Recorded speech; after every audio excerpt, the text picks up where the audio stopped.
यकुम मुहर्रमुल हराम बरोज़ एतबार 1444 हिजरी में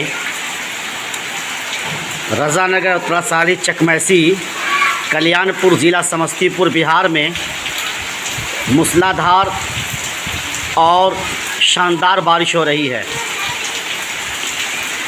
और ये बारिश किसानों को काफ़ी फ़ायदा पहुंचाएगी, इसलिए कि किसान हजरात धान की जो खेती किए हुए हैं उसमें उन लोगों को पानी की सख्त ज़रूरत थी। अल्लाह ताला हर एक ज़रूरतमंद की ज़रूरत पूरी करता है, तो हमारे किसान भाइयों की भी ज़रूरत पूरी फरमा रहा है।